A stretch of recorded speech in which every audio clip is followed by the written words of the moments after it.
Is Ann on the line and ready to start recording?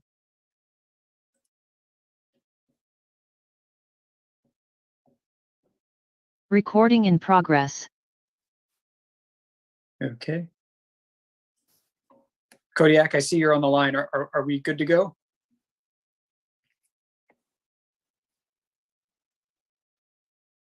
His microphone is muted.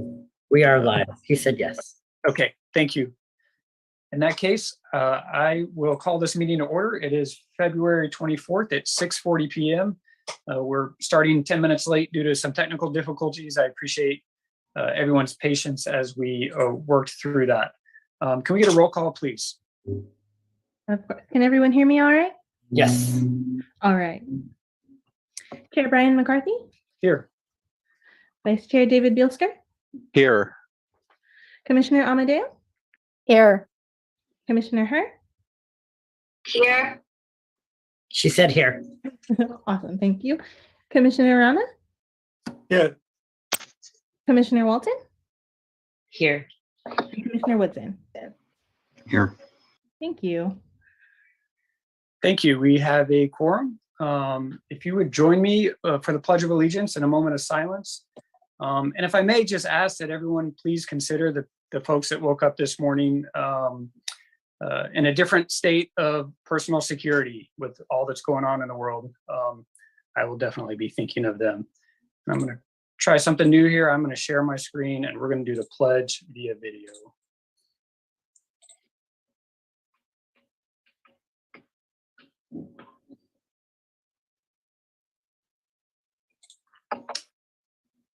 And I think we're not hearing the sound. I apologize for that. I'm going to try once more, and if that doesn't work, we'll move on and do the way we've been doing it here. I think it's muted, Brian. I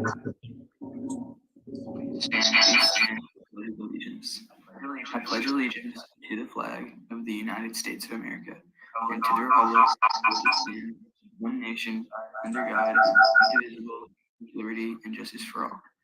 And now for that moment of silence.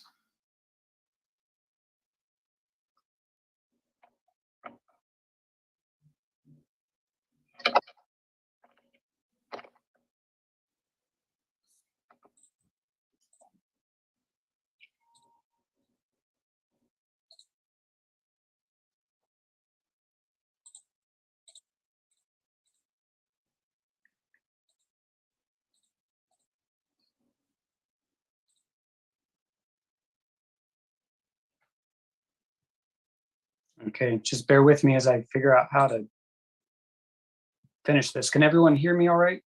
Yes. All right. And again, I apologize. That was a little bit of a new experiment there. Trying to do a different process that's maybe a little bit easier than everybody reciting the pledge at different times.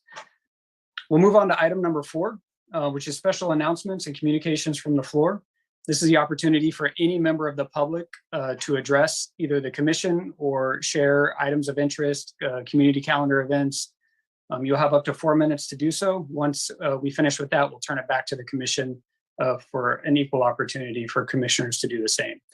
If any member of the public would like to speak, please raise your hand. We will recognize you and you'll have up to 4 minutes to speak. Again, this is for any item not on the agenda. I don't see how to raise my hand. Okay, I hear Mr. Owen. Thank you. We'll recognize you in just a moment. I don't know if any others are having the same issue. Chair McCarthy. Yes. Normally there is something either at the bottom of the screen or in the column where all the names are listed for you to be able to raise your hand, but there isn't. Okay. And I think it's because we're all participants rather than being separated. Okay. If you click on reactions, there's a raise hand button. Wonderful. Oh, there you go. Nice. Okay.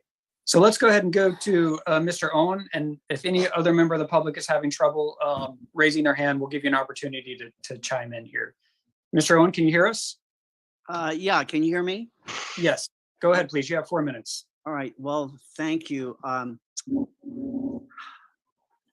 I went to the American Legion for my Thursday offering. Only costs $8. It's really great.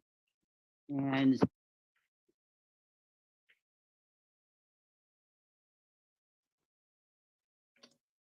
Mike, we can't hear you, man. I didn't do anything different.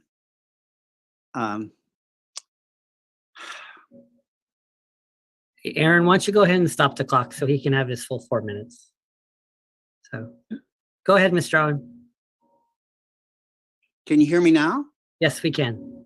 Okay. So anyway, I just came back from the American Legion with my Thursday night special. But while I was there, down at the bottom of the lot, I noticed there are still stumps for the removed trees from the tree permit last month. And I was sort of disappointed because I had sent an email to Peter complimenting him on saving the one lone eucalyptus at the very end. But I also had mentioned that, the people taking down the trees hadn't finished the job because they're supposed to be removing the stumps. And the bin was still there with the cleanup guy, a little tractor, cleaning up the debris, putting it in this big metal bin. And that's all gone. So it's like it seems like they think they're through with the cleanup, but they still have these stumps left, which is not supposed to happen. Before I went to the American Legion, what I was intending to say was that just to point out some differences between the University Village specific plan, tree standards, and the tree permits that you guys approved 2 weeks ago with the American Legion. The tree removal with the American Legion that you did was strictly according to the tree ordinance as it's written. There were 20 trees that were removed. None of them were dead. And so it was 2-for-1 replacement, and you got 40 trees to replace those. Down the road, because there's still trees that need to be removed in the Fort Ord Dunes area, you'll see tree removal permits, and it's going to be really different from just what the tree ordinance says. And I just needed to point that out. The first time I learned about this was at a tree committee meeting in 2005 when staff was explaining trying to answer my question. All these trees are being removed, but there's no replacements. Why is that? And so they were explaining, well, actually, these other trees, besides a Monterey cypress or a Monterey pine or a live oak, aren't really trees. And so they don't really need to be replaced. And I was sort of like, how can they rewrite the botanical science books? You say, this eucalyptus is not a tree, or like any other kind of pine besides a Monterey, or any other kind of cypress besides a Monterey, or any kind of oak besides a coast live oak is not a tree and doesn't have to be replaced. Well, that's true. And it's not only those trees, but they have to be in good or fair health. So if you have a Monterey cypress or pine in poor health, you can remove it and you still don't have to replace it. And so just the little explanation. In 2004, there were brand new mayor and council members that were very developer friendly that got elected. And soon after that, the planning staff that had been there for decades were forced out, and they were replaced by members who had worked with the developer, University Villages. They got hired as city staff, and they wrote the university specific plan, and they rewrote the tree standards specifically so they would be more developer friendly. So that's just sort of explains, like when you see anything coming down the line with dunes and its tree removals, it's a completely different, more developer friendly tree standard, which I hope is going to be just an aberration that never happens again. Thank you. Thank you, Mr. Owen. Any other member of the public like to address the commission? Please raise your hand. And if you're having trouble raising your hand and you can unmute yourself, please go ahead and do that or use the chat function. Not seeing anyone, but we'll still give it just a second here. Okay, we will close general public comment and bring it back to the commission. Commissioners, any member have something of interest for the public? Not seeing anyone. Raise your hand if you do. All right, we will move on then to item number 5, which is our consent agenda. There's a single item, meeting minutes from the June 2021, July 2021, and August 2021 meetings. Would anyone like to make a motion to approve those minutes? Commissioner Amadeo, I see your hand up. I will make the motion, but there is a slight correction to the July 28th minutes. Okay. The member of the public that spoke, only one member, it was on page 4 of those minutes. His name is Steve Zamak, Z-M-A-K. It's, yes. Which item did he speak on, Commissioner Amadeo? I don't remember the item. I can just tell you it was on page 4. He's the only member of the public that spoke, which makes it easier to find. Okay. I believe this was on the change in how we were going to do accessory dwelling units, the change in that ordinance. And yes, now that is the correct spelling. And it's page 4 of 6 on those. minutes. Yes, yes. It may be misspelled in multiple places, but it all has to do with his comments. So, is it his last name needs to be corrected? or- That's correct. It's on the screen now, the correction, Z-M-A-K. Roger that. We have that.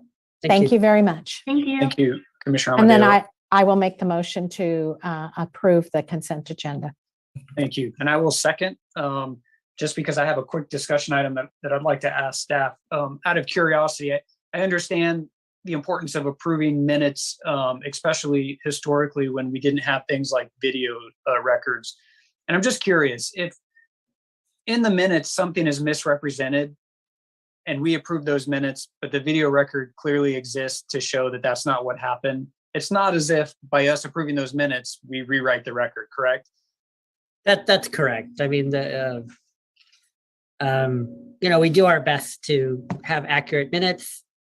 We're all fallible creatures. We make mistakes, but no, the record, the minutes can be corrected. So Okay, thank you. So we have a motion and a second. Any other discussion? Raise your hand, please. Not seeing anyone, so let's go for a roll call vote, please. All right. Can everyone hear me? yes. All right. Thank you. Chair McCarthy, Yes. Vice Chair Bueller, Yes. Commissioner Amadeo, Yes. Commissioner Hurd. She motioned yes. Thank you. Commissioner Rana, Yes. Commissioner Walton, Yes. Commissioner Woodson. Yes. Thank you. Thank you. Thank you. That motion passes unanimously. All right, moving on to our first public hearing of the night. Item 6A is a planning commission to receive a presentation on VMT to comply with Senate Bill 743. The staff report, please. Hi, this is Guido, Community Development Director here. This is now the third place I've helped get BMT hopefully adopted. I don't claim to be an expert. I know quite enough, but we're very fortunate to have under contract Kimley Horn. They've actually prepared the policy, and I believe the commission's actually used it on another project about a year ago. But since we are officially adopting it as a policy, we should have the planning commission and the city council weigh in. So I'm not really going to say much more than that, and I'm going to pass it off to our two consultants from Kimley Horn. So thank you, Michael and Frederick. Great, thank you.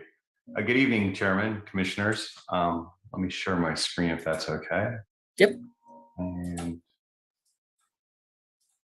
everyone see my screen okay? Yes. Great. Well, I like to apologize in advance when I do these presentations because this material is pretty dense and it represents a bit of a paradigm shift. I think we're all used to looking at traffic impacts through the lens of level of service or the highway capacity manual as it previously does, but this is a big change. So Some of this material may be the first time you're seeing it, so feel free to ask questions as we at the conclusion, so we can make sure we all kind of understand it. So these are the major items I'm going to cover this evening. First, I'm going to give a little background just about SB 743. Then I'm going to give a little overview about exactly how 743 works, including a walkthrough of how the analysis works. Then I'm going to spend a few minutes walking through the actual guidelines. The guidelines for the city have been designed to specifically facilitate an easy process for hopefully an applicant. So it's a numbered process, and I'll kind of walk you through what the experience of an applicant might be. And then I want to highlight at the end that we've developed a calculator to hopefully simplify the analysis and the implementation in the city. So I like to start off with this slide just because this kind of sets the table for how did BMT or green, how did this come to pass that this became the focus? This is a graphic from what's called SB 150. It's actually a report that the state legislator required to take a look at how we've been doing with our RTPs, SCSs across the state, because obviously we've had legislation in place for more than a decade, really trying to address greenhouse gases. And what this shows is, initially we kind of looked like we were starting to make progress with our greenhouse gas policies across the state. But in reality, things started to get bad around 2015 and have continued to have kind of poor performance overall. And that's really what we've learned from this experience, is that the downward trend was more related to the economic situation, the housing bust that occurred. And so this has just elevated the need to focus more on BMT and greenhouse gas emissions in the state. So just a little background of LOS, which is obviously what the basis was for transportation impacts until SB 743 came along. The first edition of the HCM, which is really the basis, the manual that we use to make level of service calculations, was published in 1950, and there's been 6 editions since then. It significantly guides transportation decision-making throughout the state until SB 743 came. It's really the national standard still, the Highway Capacity Manual. But after 70 years of experience with the Highway Capacity Manual, we've kind of realized that not all of the outcomes have been as we desired. And, some of the level of service applications have led to urban sprawl. It's led to impacts to active transportation.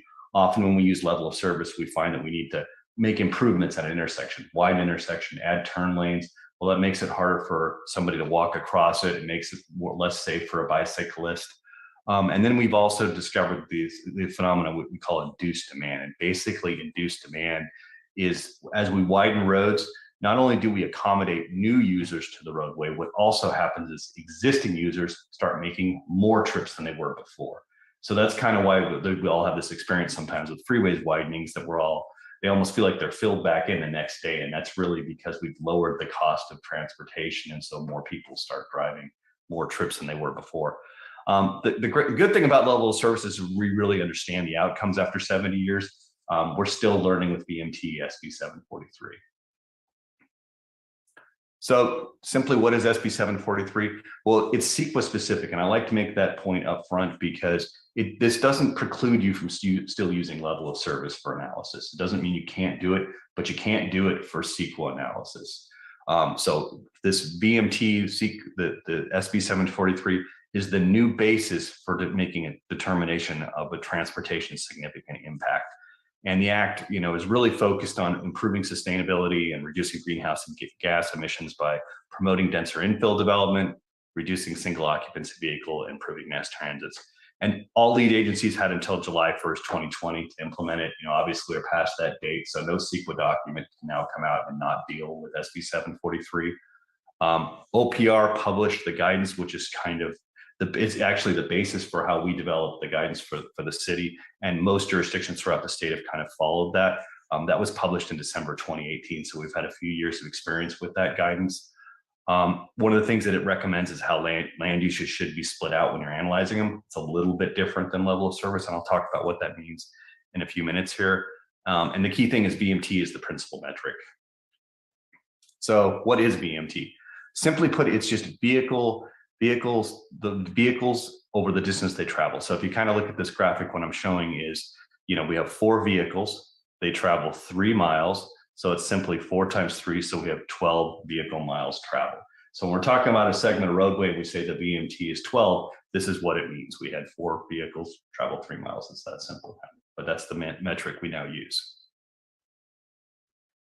So OPR basically recommends thresholds. So these are the thresholds for significance, the basis for when we'd say, okay, well, a new project, whether it be a land use or a roadway project, has a significant impact. For residential development, it's set at great. It's basically that we take the average across an area, and then we go 15% below that. And so actually, the city of Marina is based on the city average. So it's a city average for per capita VMT, and I'll talk about how we calculate that in a minute. And it's 15% below that. So it's a pretty tough goal to get to if you think about it, because we're already got to be less than the average, but we have to be even lower than the average. Similarly, office is 15% less than the VMT per employee, and I'll show you how we calculate that in a moment. Retail is a net increase. That's a special case. One of the few beneficiaries, if you want to say there's a beneficiary with SB 743, is retail. So I'll talk about that in a minute too. Transportation is a net increase to VMT. I won't get into too much detail about that, but basically that's kind of why whenever we have a roadway widening now, it's a big concern when we start talking about SB 743, because it's hard to not have a net increase in VMT because of reduced demand.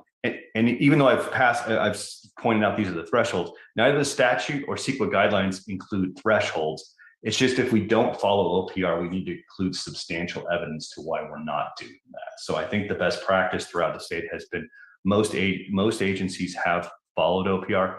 Some haven't. There have been some court cases and some challenges that have started to develop for some of the folks that maybe have taken different approaches.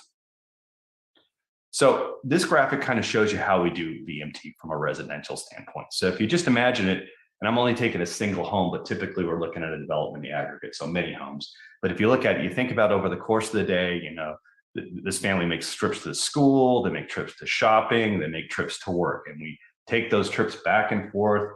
You know, it's two trips each way, and we add up all the VMT that the family makes, and then we divide through by the number of residents in the household. So in this instance, you know, there's basically, it comes out to up here in the corner, you could say this comes out to 50 vehicle miles traveled. We divide through by 3 people. So we have 16.7 per capita. And we have typically, we've also previously established a threshold. So remember we talked about it's the average and then 15% below that. And then we decide whether there's a significant impact. So in this case, there wouldn't be a significant impact because we're at 16.7 and the threshold 17.5. Okay.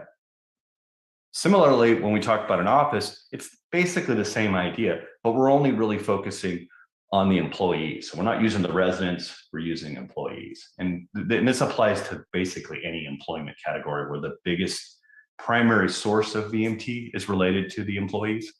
So you can see we total up their commute trips, you know, other trips that occur related to the business, and we divide through. So you see in this one, we kind of hypothetically said this business does 46 VMT, there's 2 employees, it's 23 VMT, the threshold's 20 for office. So this would be an impact. So these folks would have a significant impact under CEQA.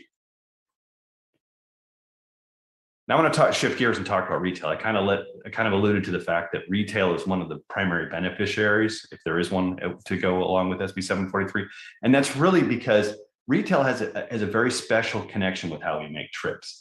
And I'm really kind of talking about local serving retail. There are examples of regional retail where this doesn't quite apply, but if you think about a local serving retail for a moment, let's hypothetically think about a grocery store or a drugstore. Well, what happens is most of us aren't emotionally attached to the drugstore we go to. We go to whatever's the closest one to us, or the grocery store that's closest to us. So you can see an example on the left. You can see people are traveling, you know, those 2 homes are traveling 3 miles to get to the grocery store.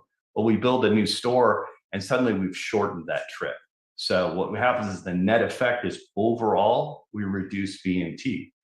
So it's kind of a different set of circumstances. And that's why retail is unique. And I'm going to talk about it in a few minutes here, but that's why SB 743 allows for us to make a presumption of a non-significant impact for retail less than 50,000 square feet. So they don't have to go through all the extra analysis steps. We just, on the face of it, it's a local serving retail. We basically assume that it's not going to have a significant impact. Similarly, like I just used this as an example of another land use, a hotel near a beach resort kind of thing, you know, just to kind of give it a different kind of hypothetical. And you can see it's the same kind of idea. You know, if we have a hotel that locates closer to the attractions where folks are traveling to, well, a lot of times we have a finding that that's not a significant impact because it basically is shortening all those trips that occur. Everybody has the same trip, you know, if they're coming from, you know, someplace in the state to come visit, for example, they have that same trip length, but it actually reduces the trip when we put another hotel in a closer proximity to the destinations that people are seeking over the course of the day. So kind of similar to retail. So I said at the beginning that, you know, one of the things that's recommended by OPR and, you know, and the guidelines include is that when we get a mixed use development, so imagine we get a project that's got residential, it's got office, and it's got retail. Well, we have to look at each one of those in isolation. We get to take the credit, like if we have a really neat mixed use development and, you know, people are able to walk to their the office and walk to retail on site, we get to take that reduction for each one of the land uses, but we still have to look at each one of those uses on their own and determine if that use has a significant impact.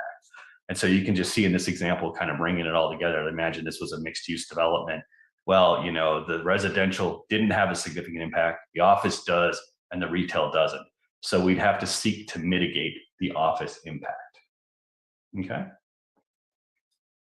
Now I'm going to shift gears. I'm going to talk a little bit about the analysis that an applicant, so the applicant's experience with the guidelines. And so we've written the guidelines. They're really geared towards trying to make the process easier. And I've kind of started off almost after I say that and show you this really complicated flow chart, and that's in the document. And the only reason I make the point of this is we've been trying to be careful to really make it easy to follow. So if somebody comes in with a specific type of use, there's literally a flow chart for them to go through. But I'm just going to highlight the 6 major steps in my conversation with you in the next few minutes, just showing you how this kind of works. So there's a flow chart in there if you want to get into all the, you know, little details about exactly what the steps are, but the larger context of these 6 steps will really give you a sense of what happens for an applicant's experience would be. So the first step is when somebody brings forth a project is to evaluate the land use type. So at this point, folks would define the land use in traffic terms. And so we have this manual called the Institute Traffic Engineers. Whenever we do level of service, highway capacity manual stuff, we use that. So the first thing we do is we ask them to convert their zoning map into ITE traffic terms. And then we also ask them to flag, is this a mixed use project? Because if it's a mixed use project, we want to take time to make sure that we capture the internal things that are happening on the site. Those are good things, and we want to give credit to folks if they've got a nice mixed use project. And then redevelopment projects are a special step, but we want to flag it at this point. So that's the first step in the process. The next step is we go through what we call screening for non-significant impacts. And so basically, there are some situations that on the facts, we can have a presumption of non-significance. So basically, if any one of these conditions apply, the project may be able to just stop at this point and say, I don't have a significant impact. I don't need to continue with the analysis process. And those are small projects, so less than 110 trips per day. This is a pre-existing CEQA exemption. And that equates to about 10 single-family residences is about what that size of that project would be. Transit within a half mile of high-quality transit. Local serving retail. So I kind of highlighted that a few minutes ago, and it kind of showed you why local serving retail less than 50,000 square feet can be found to have a non-significant impact. Affordable housing. That's an important one to point out, just because the reason that it's on here is partly because it's obviously promoting a state priority, but it's also because we know that folks with lower incomes tend to make less discretionary trips, and they also tend to locate closer to their place of employment. So they tend to have lower BMTs just out of the box, so we can make a presumption on affordable housing. Local essential services. So this is kind of the same thing as we just talked about with local serving retail, but this is like your dentist office or something like that. You know, I mean, the closer to the dentist office, the shorter the trip is. It's a trip I got to make anyways. Doctor's office, you know, DMV, you know, kind of pick your service that you're going to have to make a trip there anyways. And the closer they put them to where their customers are, we can make a presumption based on that. Map-based screening. We have the ability to just use maps, and if you're already in an area that's a low BMT area, we can make a determination. And then finally, redevelopment projects. So I'm just going to talk quickly about how the redevelopment works. It's very different than from what we're used to when we talked about level of service in the past. Basically, it's just a question. If you have a redevelopment project and you come in, and let's say on the side, I have an existing development. It's a retail and office, and it has 10,000 BMT per day. and I've decided I'm going to tear that down and I'm going to build a bunch of houses. Well, if the houses have lower BMT, that's not a significant impact, and I can stop there.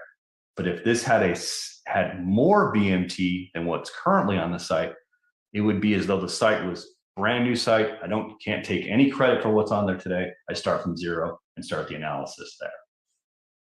So it's a kind of a different approach than when we talk about transportation, or when we talk about the way we used to do it with level of service. So these are now we move on to step 3. So that was our presumptions. We go through those and see if there's any of those that apply to my project. And then we get into significance thresholds and methodologies. So on this 3rd step, we're basically taking a look at figuring out what's our threshold and how are we going to do the analysis. So you can see we've got this is a screenshot right out of the guidelines. So if somebody's doing the analysis, they can look and find out exactly what it is. So 15% below existing citywide average, like I said, it's 10.9 BMT per capita.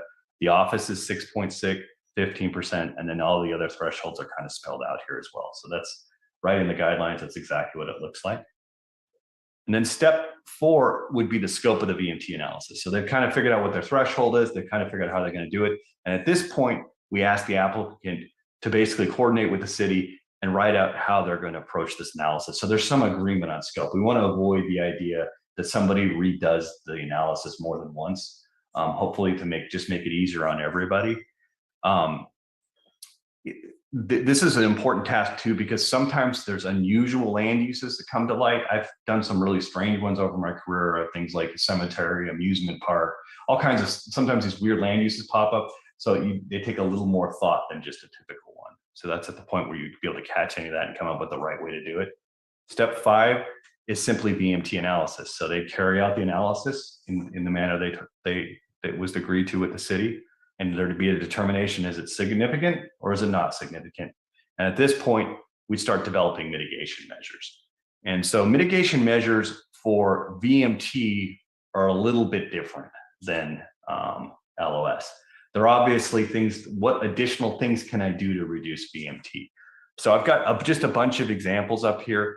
The guidelines include an appendice where we've spelled out a lot of the different things that folks can do and kind of said, okay, here's the type of maximum reductions you can take for this. But there are things like everything from an employer could buy transit tickets for their employees. They could provide a flexible schedule, guaranteed ride home, because that promotes carpooling. So it's various policies or infrastructure that we can implement that would reduce that BMT. So then they can take credit for it, hopefully mitigate their project and avoid that overriding consideration. But obviously after this step, if they've been unable to mitigate their VMT, they're going to need to seek their overriding consideration after they've applied whatever feasible mitigation they can, which is a requirement of CEQA. And then finally, the last step is simply mitigation monitoring.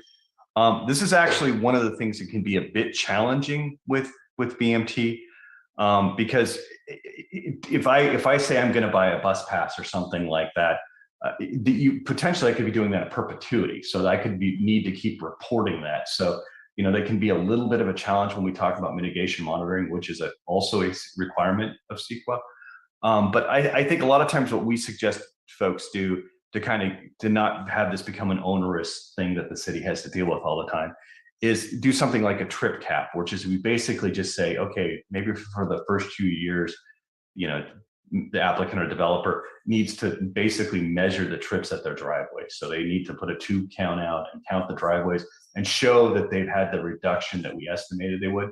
And they can report that for a couple of years. And then we typically say after maybe 2 or 3 years of reporting, that's reasonable to sunset that. They've accomplished what they said they were going to do. And so it doesn't become in perpetuity trying to monitor that. So that's the final step in terms of what an applicant would go through. So it's kind of that 6-step process I kind of described. And then I also just want to highlight, this is on the screen. This is a BMT calculator we've produced. It's an Excel-based tool. It's intended to kind of make this much easier for folks so they don't have to run a travel memo. They don't have to do a bunch of analysis. It's a pretty simple tool to use. It's Excel-based, like I said. You basically just put the address in, you press calculate, It's actually geocodes and locates where you are. It estimates your BMT based on that. And then you can apply different TDM strategies. Like over on the right here, you can see I've just got the example of a transit drop down, and you can pick different strategies that might make sense for your project to help mitigate it. So that concludes what I wanted to share this evening. So I'm available to take any questions you might have. Thank you, Mr. Schmidt. I have to tell you, in preparation for tonight's meeting, I watched probably 3 or 4 hours of presentations, and yours was by far the easiest to understand and the best one yet. So I appreciate that. At this point, let's turn it over to commissioners. If you have any specific questions of the presentation for the presenter, please raise your hand. Commissioner Amadeo, go ahead.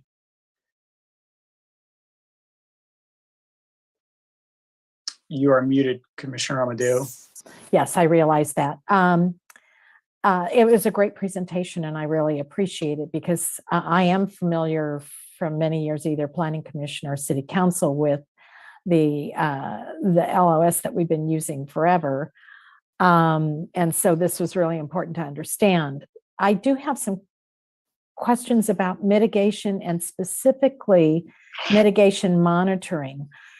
In the past, in CEQA projects, when we've looked at mitigation monitoring, if it was for a finite period of time, it was because once that thing, like, are there nesting birds in the trees, and therefore the mitigation is not to remove trees when there are nesting birds, or that you're mitigating for during construction for the noise or the particulate matter in the air because you're disturbing the ground. And then that's why it sunsets, because those things have been completed.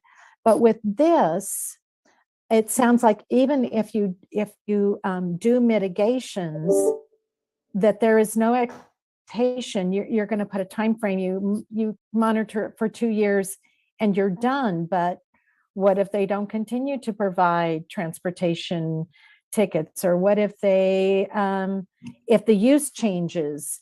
And I'm not talking about redevelopment, but maybe if something gets rezoned and what was once a retail area becomes commercial. They're using the same buildings, but the purpose has changed, and therefore vehicle miles traveled also would change. So how do you address the mitigation not going on in perpetuity, or with every change, would they have to go through this analysis again, even if the building didn't change, but perhaps the zoning changes and therefore you have to go through it again? I'm not real certain how the mitigation process works, and specifically the monitoring programs.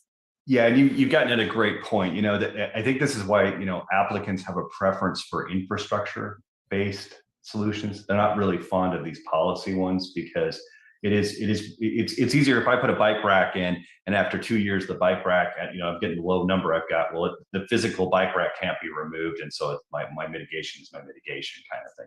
You are bringing up a good point. I think what I'm sharing from is the perspective that a lot of the cities we work with, they just don't have the staff to monitor all of these things. So they're concerned about becoming overwhelmed with having to chase all these different folks down and make the tube counts and stuff like that. So I think the position that I'm describing is one that I think that's been adopted more from a practical standpoint than maybe the ideal kind of just as a standpoint of that kind of thing. But also just to kind of share with you on that same note, is that's part of the reason there's been some movement towards more fee-based programs, what we call BMT banking. There's a movement afoot of that where folks are seeking opportunities to perhaps, can I contribute to a project like a bike or a ped or a transit project once and have that offset be my mitigation so I don't have to continue to do that. And I think that's part of the reason we're seeing that trend across the state, that there's a lot of investigation of that, because the mitigation monitoring is an issue, and nobody wants a lot of things. Like people have suggested things like shuttle service, and then it's like that gets up and running and nobody's riding it, and they're stuck in perpetuity with it, and their applicant's not happy, and sometimes the agencies are. So it's the mitigation side of BMT is definitely the more challenging part of it. And then I have another question in terms of implementation of this program, because you talked about staffing, and of course, in a small community like ours, staffing is a huge issue, and I'm sure there are many other communities that are going through the same thing. Obviously, this is something that has to be done, but I would think with the time consumption or the hiring of consultants, it also raises the cost of any development in a period, especially when you look at not just redevelopment of areas, but new development. And in retail, and I'm sure the same is true for commercial, the cost of land is going up, but the cost of developing a project is going up exponentially, contributing to our problem of homelessness. And so I'm wondering how much of a difference in cost using this kind of a program as opposed to the LOS, and the risk of lawsuit specifically related to mitigation. Again, that seems to be where lawsuits come in, is over the mitigation practices, which also increases the cost of developing a project. So I'm hoping you're following my concerns in what this is going to do to future development. Yeah, no, and these are all good concerns, and you know, I've heard lots of people share some of these. I will say, on the analysis standpoint, for example, it could be cheaper from the process, in the standpoint of, like, a lot of projects may be able to just simply use that Excel calculator, so that, you know, they may be able to do that on their own or with a little bit of staff help, and not hire a consultant to do it. You know, there's a lot of projects, smaller projects that you know, we have agencies that use this similar user calculator like that, and that's good enough for what their needs are, kind of thing. I think it only becomes an issue is if something you have a significant impact. Okay, well, I'm going to have to get into this whole question of mitigation, and if I can't come up with a reasonable path, I'm going to end up in an overriding consideration. But in general, you know, I don't think there's enough anecdotal information to really say, is this costing more or less?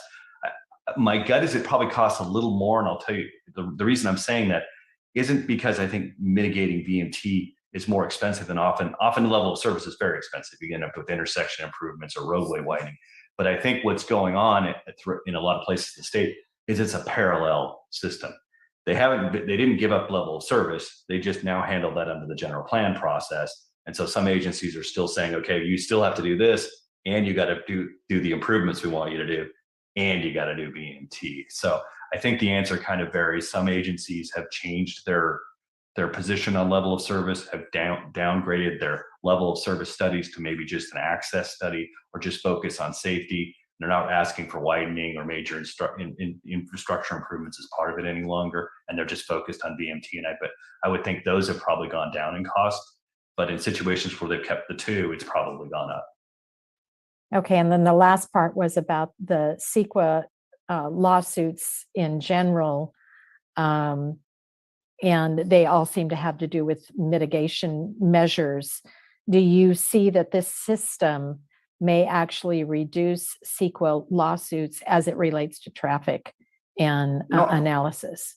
I think so. You know, interestingly, I recently worked on a very large project, Frederick and I did, and I won't get into the details of the developer, but interestingly, the BMT got very little interest in the process, where I think if it was the LOS traffic, it probably would have gotten a lot more attention than it typically has. I will say that where we've seen some litigation or activity is around agencies that have chosen different threshold approaches to setting thresholds.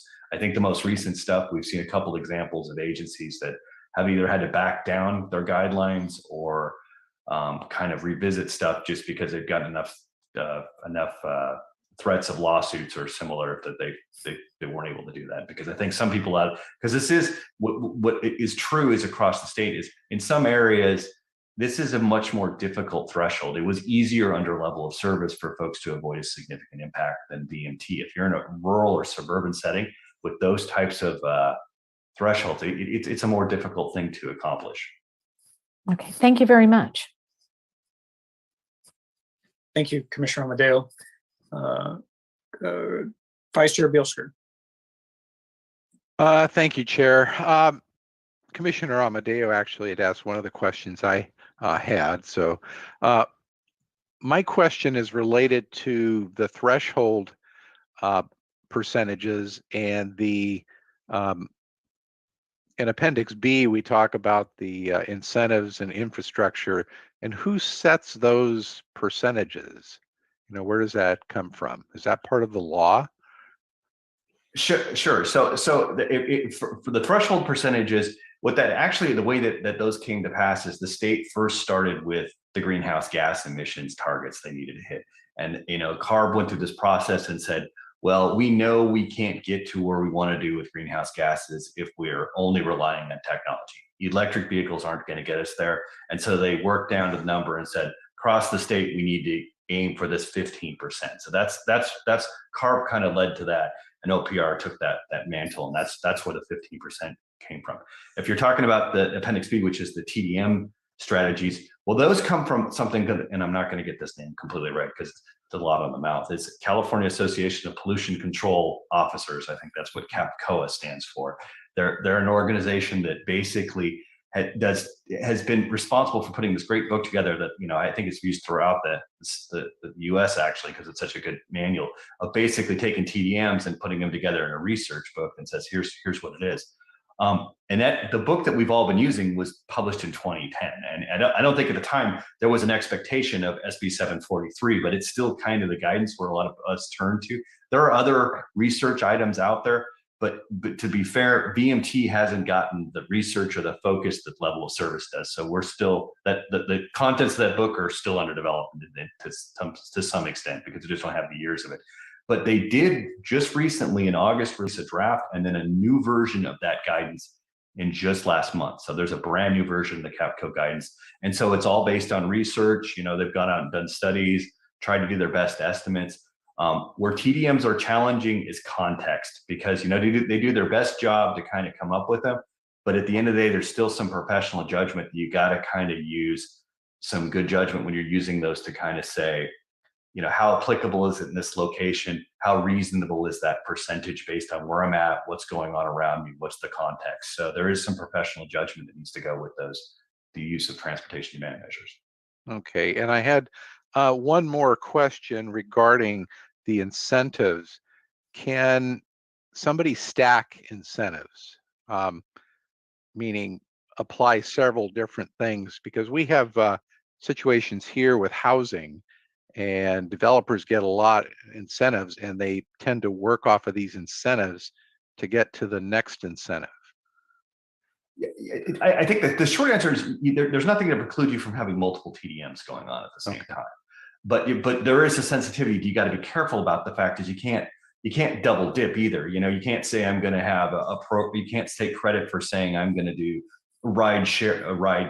guaranteed ride home, and then yet I'm going to have another program that it's a part of, and I'm taking credits for part of this. That's an overall ride reduction program that includes it, and separately have it here. So you do have to be careful about read the details when you're putting together a TDM plan to avoid that.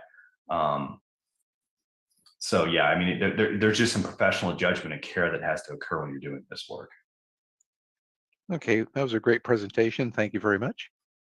Thank you, Vice Chair Bilsker. Let's see, I'm not seeing any other hands up, so I have a couple questions, and they kind of piggyback off of the previous two folks that asked questions. I guess the first one is regarding TDMs, and I think Vice Chair Bilsker maybe was trying to hit on this. You mentioned that with the 15% threshold, we would have to have significant findings to change that. Is that same standard apply to the TDMs? In other words, if we wanted to say, okay, for transit subsidies, you only get a 10% incentive, what does that look like? And have you seen that happen a lot? Well, you mean in terms, maybe I'm misunderstanding the question, but so the guidance provides a maximum. So a lot of times it starts with this maximum, and then it's left to the transportation professional or the applicant, to basically work out what's a reasonable one. So you got to bring sometimes you got to bring some additional evidence. And that's why I was kind of getting at, you got to look at the context you're in. Some of the measures have clear guidance. They say, well, if you're in a suburb, they've done a better job with the version that just came out. They've done some more work on trying to help you kind of answer some of these questions, because obviously doing something in Oakland is different than doing it in Marina. You know what I mean? In a very urban setting, having transit passes is very easy because there's a lot of transit. You know, I'm more apt to take advantage of it. In a rural or suburban setting, if you give me a transit pass and I have to wait 30 minutes to catch the bus, well, I'm not as excited about that. I'm probably not going to use it. So the idea that the applicant's going to make the same assumption in those two circumstances, well, that doesn't make any sense. Okay. So because I guess to me, the writing's on the wall, right? It says 20% maximum incentive for transit subsidies, for example. And I would be very concerned that, you know, again, echoing Commissioner Amadeo's point that, you know, somebody convinces a city to get that 20% incentive, they do transit subsidies for 3 years, they disappear, and then they're gone into perpetuity, and it just doesn't do any good. And I'm just wondering if that's a concern you hear a lot, or. Yeah, I would say though that we would have caught them though, because we would have also, it's one thing we would have said, hey, you need to do the passes, but we're also going to do the trip count, because we're still going to measure how effective you are. So sometimes, you know, people can come up with whatever plan they want, but if part of the mitigation monitoring should also be basically putting up some kind of trip count so we can actually see if it's having the effect. It's one part to say when providing the passes, but it's also kind of that idea of, well, I'm going to put 2 counts, you know, twice a year, you know, once a year or whatever at your driveways, and you need to be under the number of trips coming into your development, you know, that corresponds with the estimated reduction that you said you're going to have. But I think to your point earlier, you mentioned that cities might only be likely to do that for the first 3 years. So I guess my point is that, yes, maybe they actually do reduce for 3 years, greatly so. But then after that, it's, you know, an opposite effect if the city's not monitoring. I guess that's the concern. Yeah, and we were we didn't intend to set the policy in terms of the mitigation monitoring specifically when it comes to that. We kind of left it open and just said, okay, mitigation monitoring needs to be completed and the city needs to work with the applicant to write it out. I think part of a recognizing too is that mitigation monitoring can mean many different things. It depends on what it is, because if it was an infrastructure, build the bike racks, and I go out, you know, I'd one and done. Like, I know I built it, and if you come out and check, well, I can assume that it's going to probably continue to have the same effect because it's an infrastructure item. I can't stop providing the bike passes. So I think there's a little bit of art, just like doing the TDM plans. There's a little bit of art in the mitigation monitoring. Okay. And unfortunately, that's just part of the challenge with moving from level of service to BMT. It is a little bit more. It's a little more gray, to be honest. I mean, you know, level of service was very black and white for all of us. We knew you need to do this, put a right turn lane in. You did put the right turn lane, and we were done. Like, there was no more conversation. But that's not quite how it works with SB 743, unfortunately. Okay, and that's a good segue into my second question, I guess, about LOS, and that is, and you probably already kind of explained this, so forgive me if I'm asking you to rehash, but it's understood that VMT must be used for CEQA. Having said that, it sounds possible that process might actually create more gridlock, and, you know, at least in the short term, even if it reduces VMT, which obviously is a bad thing for cities, a bad thing for quality of life. Kind of help me understand when we can still use LOS, even if we've used VMT for the CEQA portion. What are the benefits of keeping LOS around, and where in the development process might we still use LOS? Yeah, I think I kind of think of LOS as being on a spectrum after VMT. Some agencies in very urban areas have maybe said, okay, we're done with level of service. It wasn't really working for us anyways. We weren't going to tell it to tear down a high rise to put the right turn lane in. We just weren't going to make those kinds of changes. I think in very rural areas, they pretty much just put it on another track, and just it's a general plan policy. They deal with it outside of it, almost exactly like they were dealing with it before. It's just not covered under CEQA. And then I think there's a range inside of that where folks kind of make different choices. But I think it's a little bit, you know, I think everybody's interested in having a system still that's safe, and then I can get in and out of a driveway. I don't want to be trapped in a grocery store for an hour waiting to get out because it's so congested, kind of thing. So I think it's a little bit like, that's kind of a lot of folks kind of take this as an opportunity to revisit their policy, maybe perhaps make it less onerous than maybe it was under CEQA, and try to find what makes sense for the local needs. Yeah, and I just want to step in there. Yeah, we are absolutely keeping LOS in the general plan. It does protect the city. We can't use LOS in CEQA documents after July 1st, 2020. But if it's in our, if LOS is in our general plan and we have traffic impact fees, traffic fees tied to LOS, we can absolutely keep LOS in our general plan. So I just wanted to make that clear. So. And this is Frederick, if I might say, so the way that the cities handle it is that the CEQA document will have VMT and mitigations, right? And the level of service will be handled in the general plan, but the improvements, so let's say that level of service still finds that this new development needs to add a left-turn pocket. That becomes a condition of approval as part of the development process and the application. Exactly. Yeah, so it absolutely is a way to protect the city and protect residents. But yeah, as Frederick clearly articulated it. So. Okay, thank you for that. And I lied, one more question. I saw the slide on BMT for Marina, and I think it said 10 and 6 for the different categories. How does that compare to 1, other peninsula cities maybe, and then 2, kind of other cities throughout the state? Is that relatively low, or is it about average, or? So actually, that's a little bit of a tricky question. With apologies, it's a kind of a complicated answer, because a little bit is like the measure matches the tool you use. So different travel, a lot of people, the travel demand models are still kind of what I'd say the gold standard. So the modeling tools, but everybody has differences in their modeling tools. So, sometimes if I was using an activity-based model from SACOG, for example, well, we measure it differently in that than we measure it in the trip-based AMBAG model, which you guys are at. So it's not, I can't directly kind of correlate that like answer. The way there is a movement towards big data.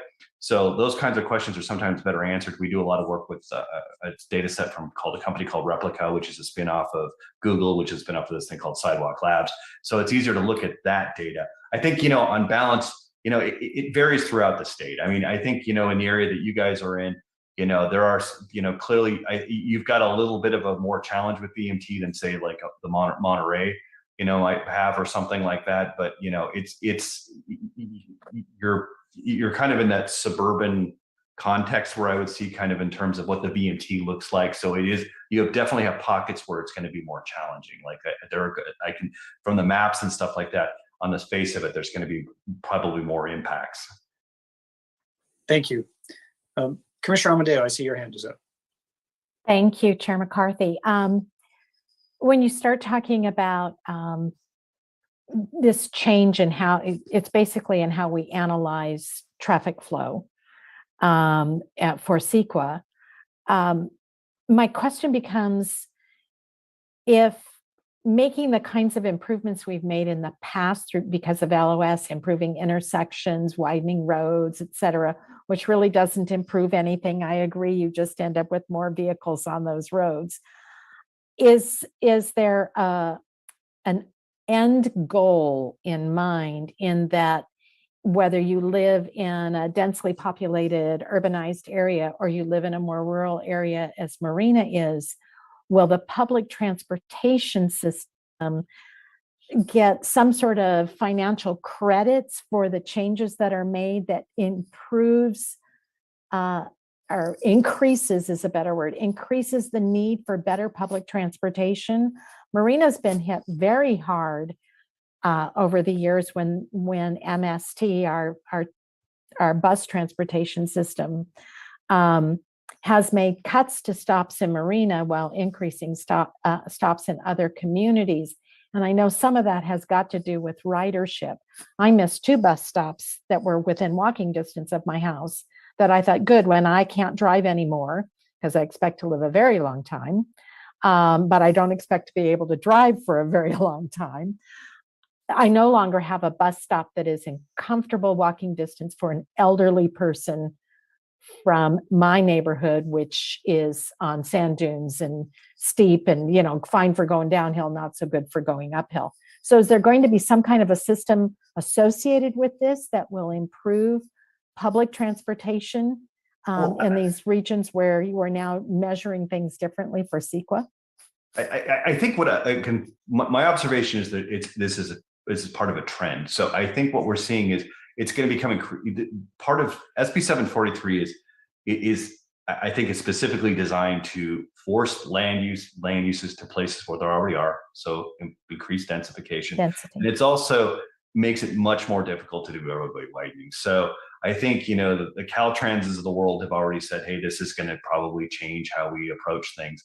And I think, you know, we work in a lot of jurisdictions where I think folks are starting to say, you know, maybe bike and ped and transit were a small part of their plans. Now you can already see people are starting to gravitate more towards those to reduce trips rather than adding capacity. So I think it's leading to a trend where that's where we're headed, kind of thing. Okay, so I guess my question really is, financially, as part of those mitigation measures, can a condition of approval be that MST adds 2 stops within a certain distance of this development? And I know that MST is a different agency and the developer would have to work with them in order to accommodate that.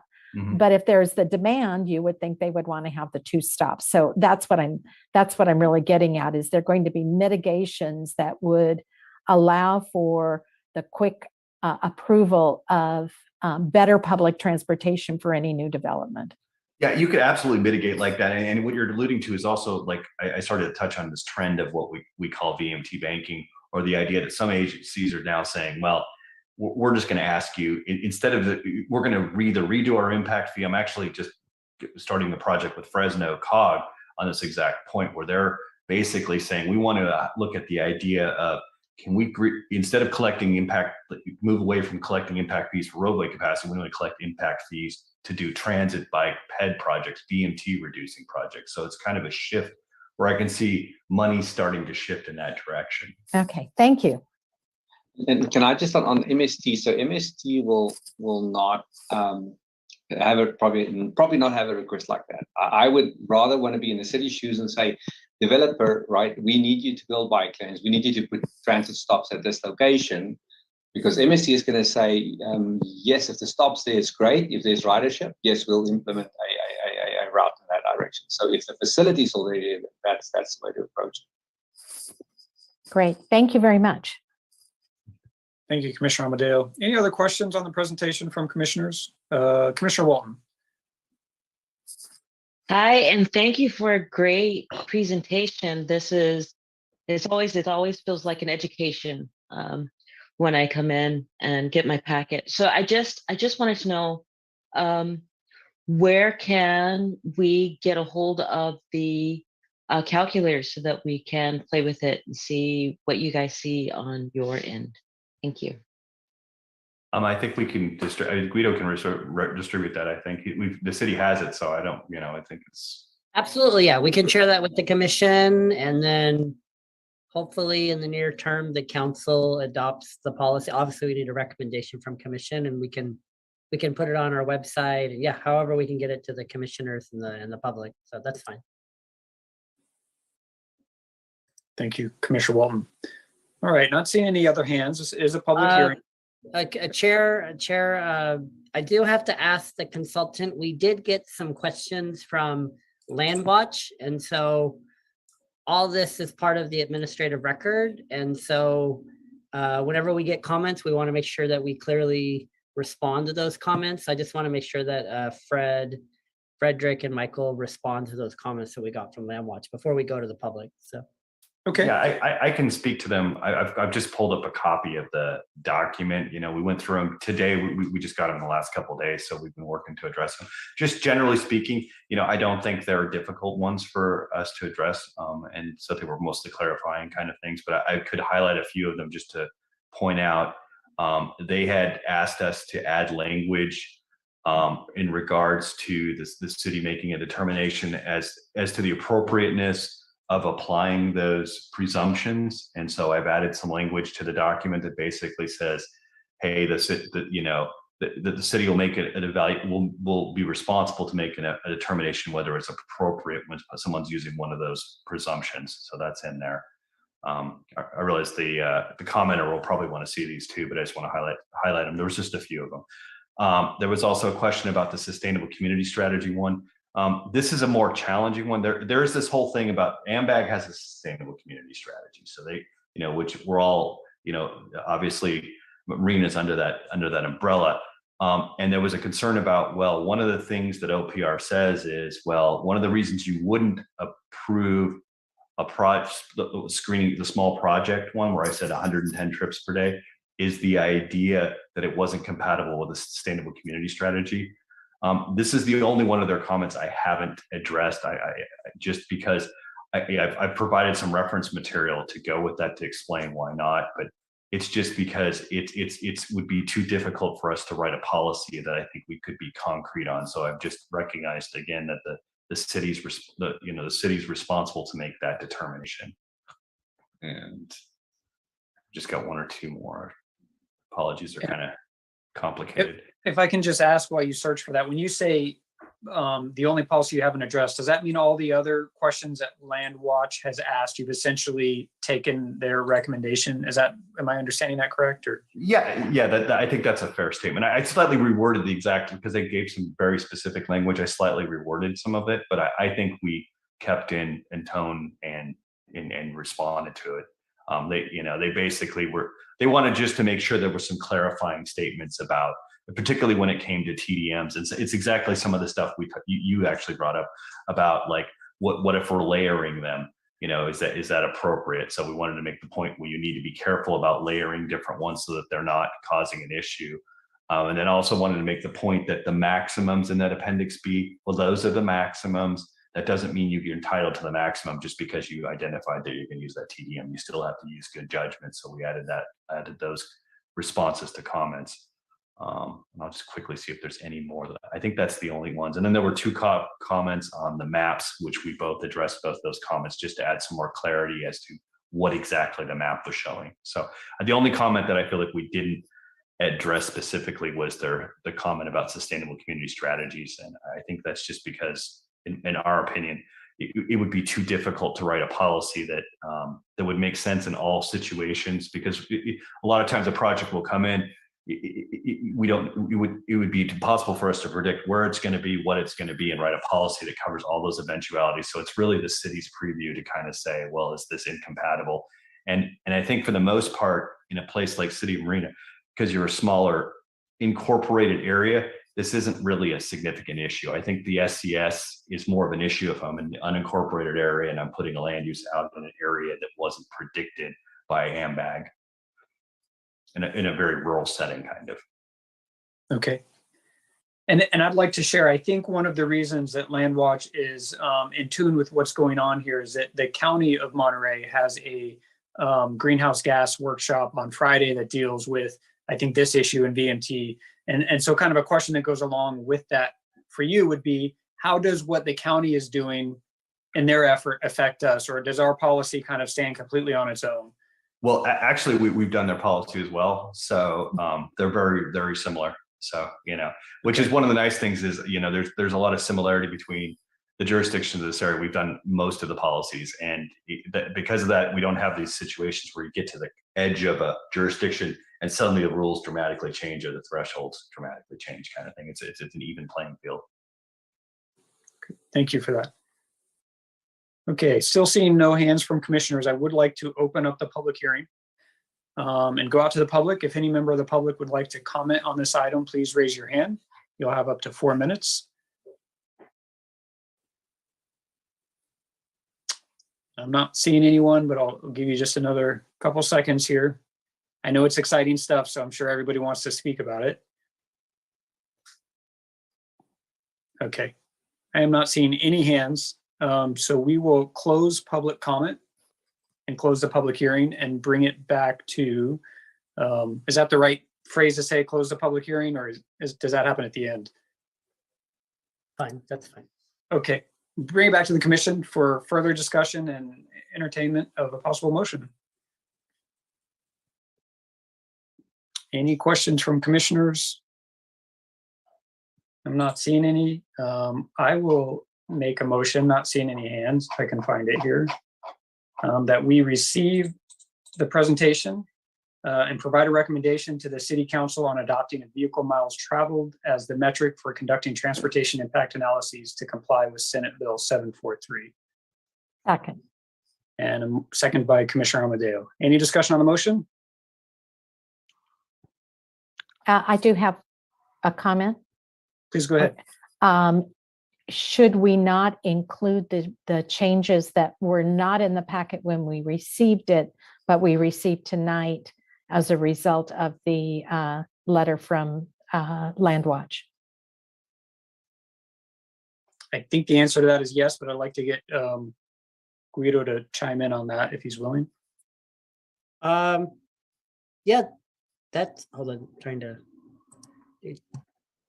Yeah, I think- that's right. Yeah, I'm putting it in the motion on the screen so we can all see it, so.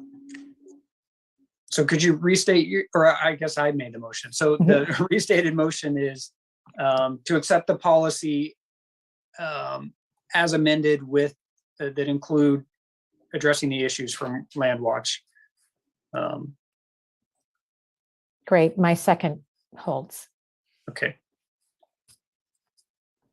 Any discussion on the motion? Seeing no hands, let's go for a roll call vote, please. All right. Chair McCarthy, Yes. Vice Chair Bielsker, Yes. Commissioner Amadeo, Yes. Commissioner Herr, Let me see if she's, I think I saw a thumbs up there. okay, sounds good. Commissioner Rana, Yes. Commissioner Walton, Yes. Commissioner Woodson. Yes. Thank you. Excellent. That motion passes unanimously. Thanks again to Kimberly Horn for the presentation, and thank you to staff for ensuring that we had access to that presentation and those subject matter experts. No problem. All right, moving on to our second public hearing. Item 6B is Hayes Circle Veterans Transition Center Permit Extension. Yeah, public hearing to take testimony from the public and consider adoption of a resolution for an extension of the Hayes Circle Veterans Transition Center. Staff report, please.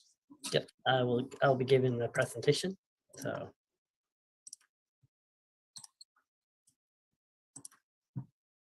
I'm trying to get view slideshow from beginning.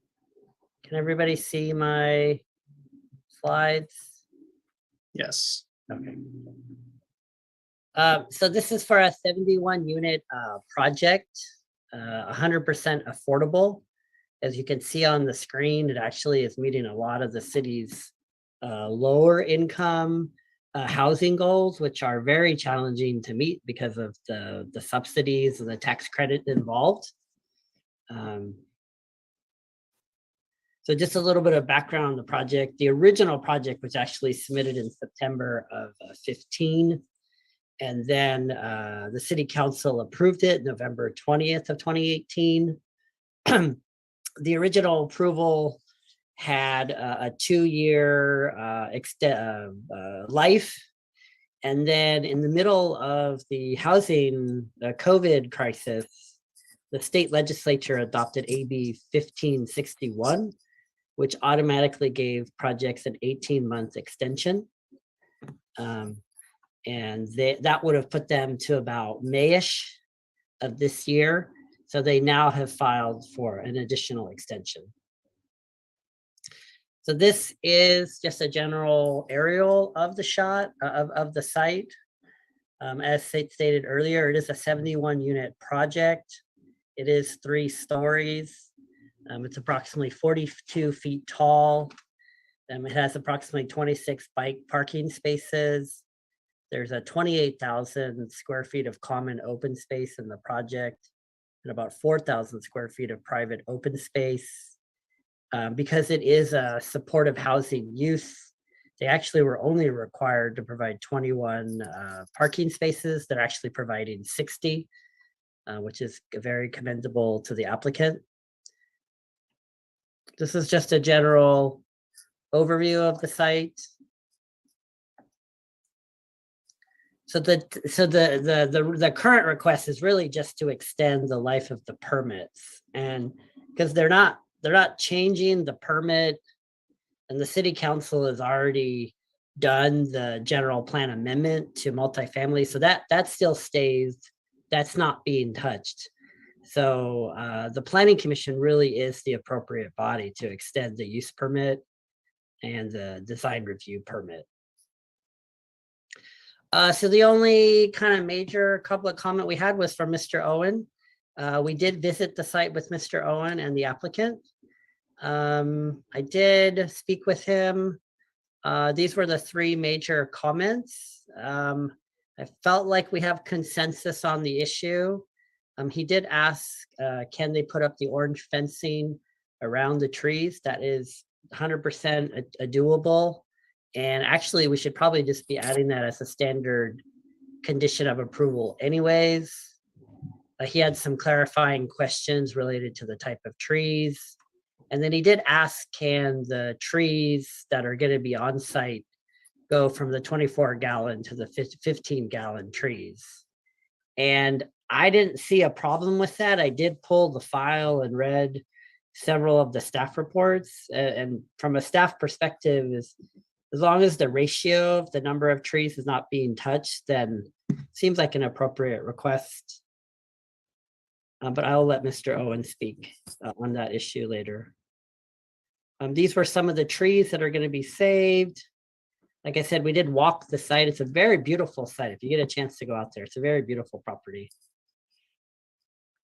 And so this is my recommendation, that we do extend the life of the permit an additional year, and either accept Mr. Owen's recommendations tonight or direct me as the staff to work with Mr. Owen, the applicant, to resolve any additional tree related issues related prior to the issuance of building permits. So that concludes my very brief staff report. Thank you so much, Guido. Any questions on the staff report specifically, and then we'll go out to the applicant and see if they want to make any comments. Commissioner Amadeo? Just the only comments I received from the public also had to do with the trees and specifically what the trees being used as your mitigation for removing trees, what types they were. This comes from someone who has decades of experience as a landscaper and doing landscape maintenance. And she was concerned about the variety. And so I was wondering if perhaps Mr. Owen could consult with, he knows these people, but consult with these other Marina residents to ensure that the trees that are planted are trees that stand up well to the weather conditions, the microclimates in Marina, so that we do not have some of the problems that we have now with planting of inappropriate trees that do not do well in our microclimates. One is, the person I talked to was Grace Silva Santella, and she recommended two other people to work with that might be able to help with the planting plan specifically related to trees. Is that a question or a comment, Camish? It's a question whether or not Mr. Owen can work with, and he knows Grace. He knows, I'm sure he knows the others because they are all involved with the Marina Tree and Garden Club. Would he be able to work with them along with the developer to ensure that the tree choices are going to work well within the city of Marina, and specifically at that site, because what works 2 miles up the road won't necessarily work there because of the number of microclimates we have here in Marina. Yeah, I would defer to the chair if maybe if Mr. Owen wants to comment during public comments. And yes, what I'd recommend is we're going to go out to the applicant. If they have anything that they'd like to share, they're welcome to. They're not required to. So maybe they can address that first, and then if Mr. Owen wants to address it as well, and then once we come back for kind of crafting a motion, you know, we can talk a little bit more about whether we want some sort of condition on that. Great, thank you. Any other commissioners before we go out to the applicant? Okay, not seeing anyone. Hi, Mr. Scherer. I hope I said that right. Yeah, that's my name. Right. Yeah, so we do have an approved plant palette that includes the trees that are selected and trees that are consistent with the city's requirements. That is available and was made available to Mr. Owen. It's actually it's a shortened tree palette that was later revised in coordinating with the city as to the trees that they wanted. in terms of the comment about the box size, it is true that most are spec'd currently at 24-inch box.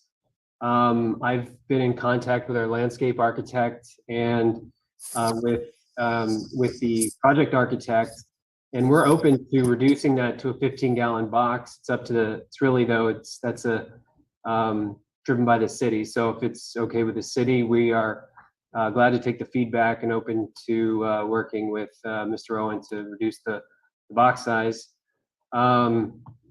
The orange fencing is actually in our design review package that was originally submitted to the city. So we have committed to, wrapping and protecting the trees with the orange fencing. It's also a requirement, or excuse me, it's in our arborist report. So we fully intend to comply with what we applied with and received entitlements for.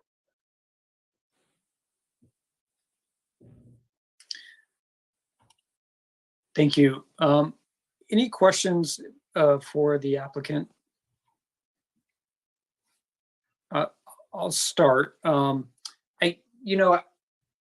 If there was maybe one or two species of tree, let's say it was a species that was known to, for example, put up suckers and was really hard to maintain, and maybe Veterans Transition Center wasn't aware of that. Is that something you think that you'd be open to taking a look at if it, maybe was going to create you more of a headache down the road, if it was a tree that has a new disease vector, for example? I would think that the applicant wouldn't want to plant something that they didn't otherwise consider could be diseased or be more maintenance than they thought. Yeah, of course. Yeah, we would be open to that. Thank you. Commissioner Amadeo? That was related to what because I wasn't real sure by the response if he was saying because you have a already approved landscaping plan that I felt like I was hearing we can't change it. We'd have to go back through an approval process in order to change one tree to something else, even if we had information that another tree would be much better suited for maintenance, et cetera. So I think what I've heard now is that you can change the trees without, I'm not saying change the whole plan, but if there was a variety of tree that was a problem, you could change it out to a different tree. And did I hear that answer correctly? Yes, ma'am. We have a list of about 8 trees that are, I believe they're native trees. And if one of those trees isn't suitable for the area, we'll certainly work with the city to pick the right one. Yeah, I just didn't want to see you have to come back and get a new approval because a tree has to be changed in order to be more sustainable in that development. That was my concern. Mm-hmm. Thank you, Commissioner Amadeo. Commissioner Walton? Thank you again. This was a nice, quick, but thorough presentation. I just have 2 questions for the developer. How soon can the preliminary grading and drainage take place? And then the second part of that would be, how long after that would the final evaluation be ready to present? Just before we go and say yes to taking down trees, I'd like to know that answer. Mm-hmm. So we anticipate closing the construction loan and beginning construction sometime in Q1 2023. And it wouldn't happen before then.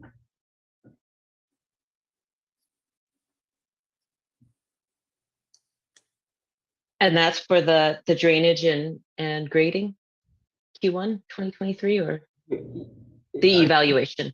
The plan check, is that what you're referring to? Mm-hmm. Probably a few months before that. Certainly a few months before that. Mm-hmm. And then you would have a clearer idea or assessment of like, say, I think it's number 8. The one that you want to save, but you're not quite sure.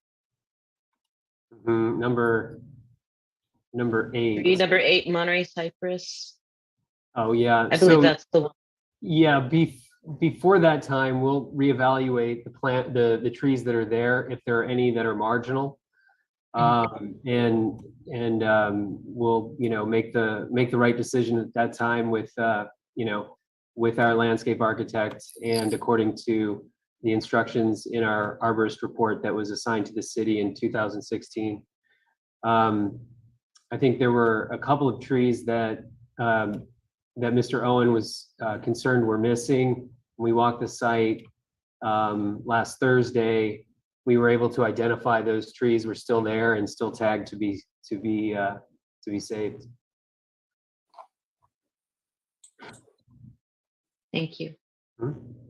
Thank you, Commissioner Amadeu. Any other questions of commissioners for the applicant?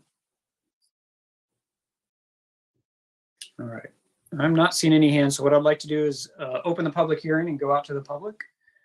If any member of the public would like to speak on this item, please raise your hand. You'll have up to 4 minutes to do so. And I do see Mr. Owen's hand is up. We will get you unmuted. And can you hear me, Mr. Owen? Yeah, can you hear me? We can. So go ahead, please. You have 4 minutes. Okay, so I have to admit, I was mistaken on the 2 trees. I thought they were gone, 2 oaks that were supposed to be saved. And so actually I got corrected when we were on site, and the developer was able to point out, yeah, these 2 trees are still there. So I just, I just need to say I screwed up and they corrected me. So that was a nice turn of events. Tree tag number 8 is going to be removed. There's only 6 trees that are going to be saved. And although I'm sure the fencing is going to go up and it's in the staff report, I think to have it a condition of approval, just as a regular routine, would be very reassuring, I think, as far as like an extra condition for accountability, just to have as a regular measure that the Planning Commission would do every time one of these tree permits come up. It's just, I could go more into it, but I just think it's a nice thing to have. Another thing, there's only 6 trees. And the last time you did a tree removal permit with Sea Haven, for the first time ever, the commission agreed to take photos of the trees that were going to be saved. That was the first time ever. And so I'm hoping that's not just a one-shot deal, and that the commission would consider doing that in this case, and trying to do that every time a tree removal permit comes up, just for accountability. They have pictures of all the trees that are going to be removed, but I mean, that does nothing for accountability later on. And it's been such an issue in the past. I just hope the commission would consider doing that this time also. And hopefully it would continue and not just be a one-shot deal like happened at Sea Haven. As far as I'm not sure if Grace got the limited 8 trees that were recommended out of an initial tree palette of 36. And the one recommendation I made on site, which Mike Stoll, I thought, wrote down, I saw him taking notes. The Pinus Contorta, the twisted pine, that's one of the 8. It's one of the 5 most invasive pine trees around. It's listed as a noxious weed in Chile, Argentina, and New Zealand. It's prohibited from distribution. It grows fast and it's short-lived. So that would tend to outcompete the natives and then die off. So like I really wanted to not have that sort of noxious weed outcompeting the natives and eliminate that from the list of 8. That's a Pinus Contorta, shore pine, or lodgepole pine. I had a very good conversation, emails after the site meeting with Mike Stool, the VTC guy in charge. And I'm really impressed with his effort to look at in the future, maybe having as part of a therapy for veterans, little planting plots where they can grow their own, plants, vegetables, or things like that. So I'm really touched by that extra concern as far as landscaping and therapy effects for veterans. Thank you, Mr. Owen. Any other comments from the public? Please raise your hand. You'll be recognized for up to 4 minutes.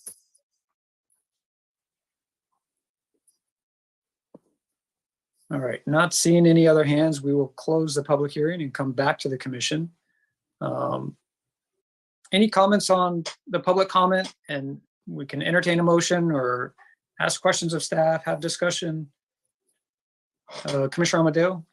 I was just looking at the conversation that I had with Grace regarding the trees. And the one she mentioned was the Maytan that's in the planting plan that she said is a disastrous tree. And I'm wondering if that's the one that Mr. Owen just said. Maybe he could raise his hand up and down if it's a yes. I think Mr. Owen was talking about the pine tree. I don't know if this is a pine or not. It just said she just gave the botanical name of Maytan. And she said that it's currently planted in the median stretch on 2nd Avenue. She says they are an awful tree in landscape, sending up suckers many feet away from the original planting, which is the last thing you would want in your landscaping, is to have trees coming up elsewhere that are suckers coming up, from the roots of the parent tree in areas that you don't want them. And that was something she was concerned about. The people she recommended talking to would be Michael Kennedy and Julie Hoffman, as well as herself. So I don't think there were other trees she was concerned about. That one she was definitely concerned about. And she has been in the business for 40 years as a landscape designer and doing maintenance. And Julie Hoffman, same way. Grace is recently retired, but Julie is still in the business. Thank you. So I can see that the presenter is taking notes. So. And I do think those are two separate species. So the Maytan is kind of a weeping tree, and then the lodge, I think Mr. Owen said lodgepole pine is a bigger pine. Let me see if I wrote that down right. Yeah, Pinus Contorta is a larger pine. So it sounds like there's two different species that are of concern. Of concern, exactly. And she was concerned that you'd have to do a new planting plan, and so was I, based on what we're discussing tonight. We didn't want to have to see it open back up for a new planting plan, just with advice from people who've worked in this area, specifically in Marina, for 40 years. Perhaps they would recommend a different tree that would be more suitable for those two trees that have been mentioned tonight. Thank you. And my question is, do we do that as a condition of approval for the permit extension, or just our comments tonight would be sufficient? I'm just going to give my 2 cents before we go to Guido for additional input.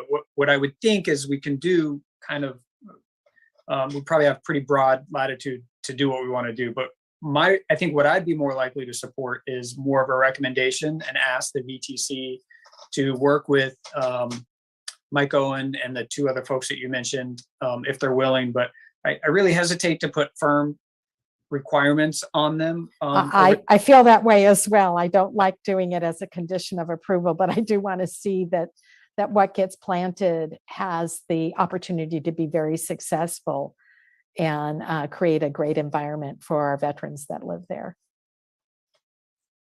And I think my limited experience with the VTC folks is that it's, generally, I think they are willing and happy to work with the community. I don't know if Mr. Scheer would like to comment on that, but I would really like to see more of a collaborative approach than kind of dictating, hey, you have to plant this particular tree. Absolutely. And our plant palette is a proposed list that works with the native species.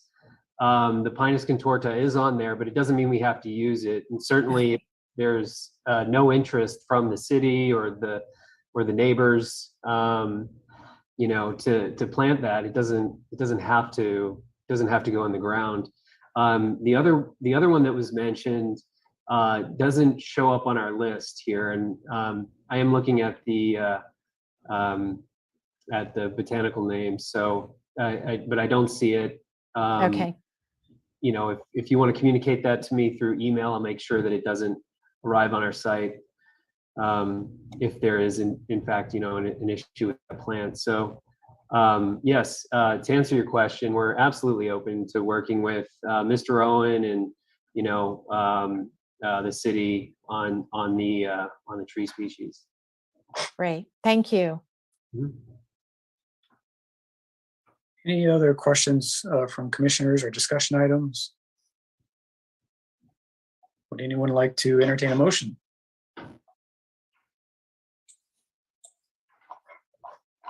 Okay, I'll make the motion that we approve the permit till, I can't remember the date, 2023, May 20th, 2023, adopt the resolution and directing staff to consult with Mr. Owen and other community members regarding the tree variety and sustainability of those trees.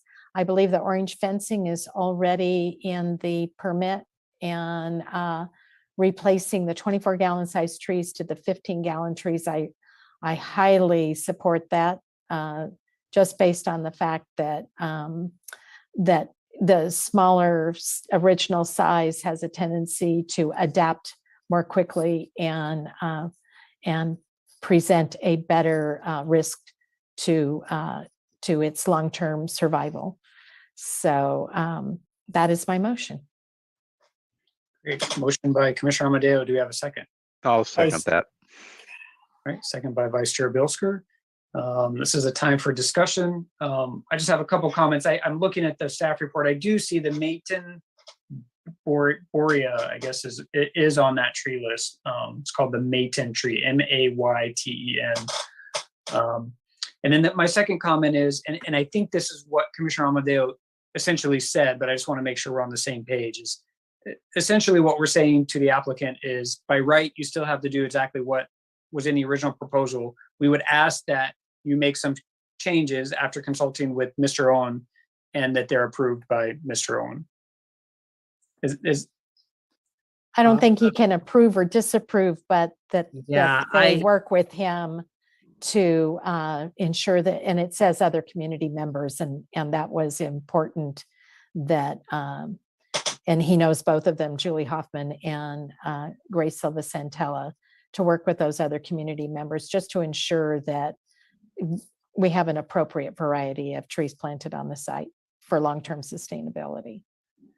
Yeah, Chair McCarthy. Yeah, I thought if the commission is okay, we would say consult with, because approve as a city planner has a whole bunch of connotations and.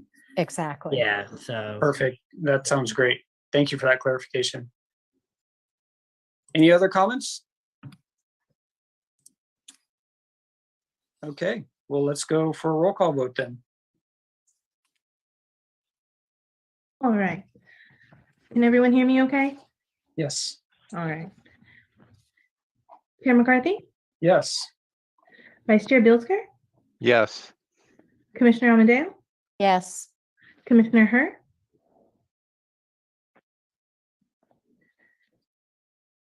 let me see if she's motioning. Yeah, I can't see her on my screen, so I can't see. There we go. Thumbs up. Yes, she is. Yes, she is. Thank you.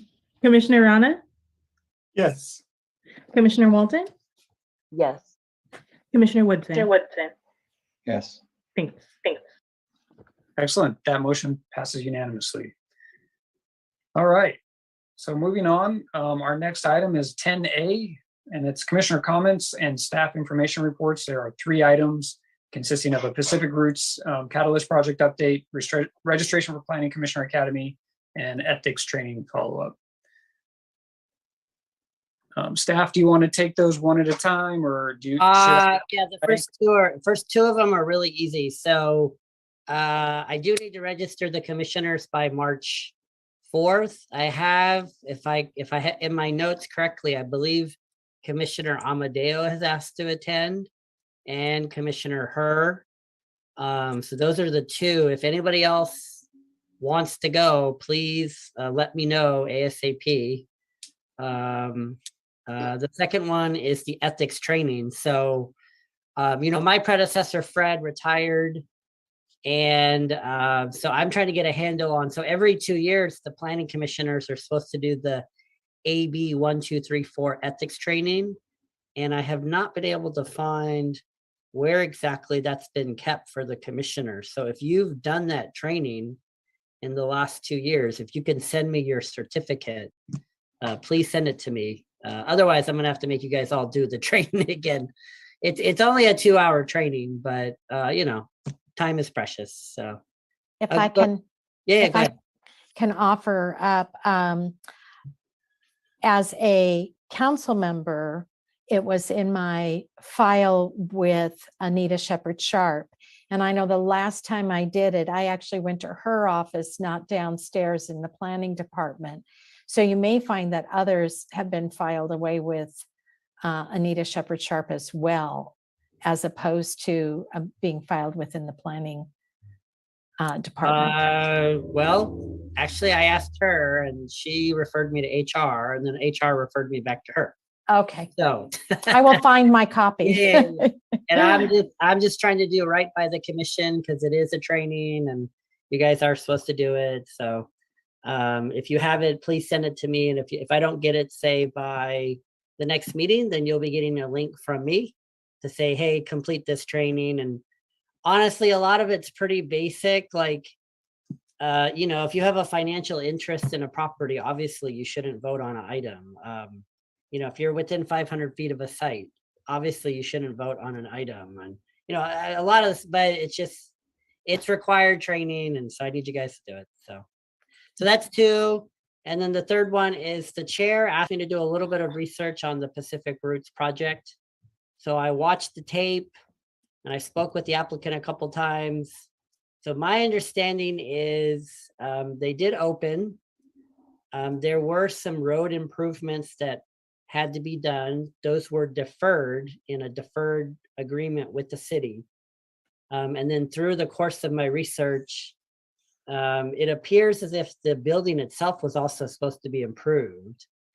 And at the last meeting where they got their extension in August 20th of last year, it appeared as if the commission did agree to allow them to extend that out after they opened. And so I will be asking them to do that in the next year because their cannabis license is only good for a year.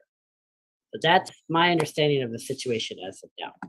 Thank you. Yeah, and actually, I appreciate that, Guido. I probably should have started this one off. As Guido mentioned, I did address with staff what the progress of that project was after both hearing from the public and noticing some things myself. Last fall, we did review that permit extension. It's been unclear to me if we ever approved design review of the building. If we did, the material that we received in our packet was dramatically different, in my mind, than what exists there today.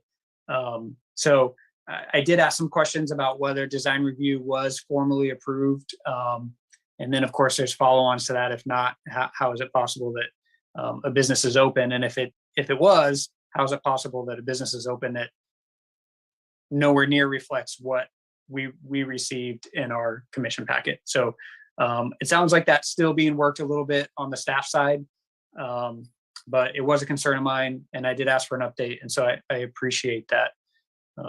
It's important that we don't take any action on this item, but do any other commissioners have comments on that? Commissioner Walton, I see your hand up, and followed by Commissioner Amadeo. So hi, so my comment isn't about Pacific Roots. My question is, regarding the training. Oh, yeah, and yeah, the yeah. dates for that. Yes, thank you. And I think you'll have to send me a link for the 2-hour one. But I need the dates for the commissioner. It's not a workshop, but Oh, you the know, Planning the Commissioner academy. Academy. Yeah, The it's academy, yes. on, yeah, it's in San Ramon this year. oh, it's not on And Zoom.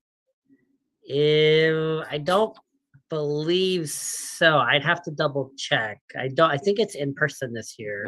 Yeah. And it was March 4th. Hold on, actually, hold on. I had the link in my notes, but then let me get it for you real quick. It's fine. You said March 4th, and I prepare taxes for a living, so that I can't during tax season. Well, March 4th is the deadline for me to sign you guys up. I think it's in April. If it's after the 15th, we're good. Unless we get an extension, or I don't think we will. 1 second, let me just pull it up for you real quick. Thank you. I'm on the League of California Cities website right now. I appreciate it. 1 second. It's slow. Oh. I found it. 1 second.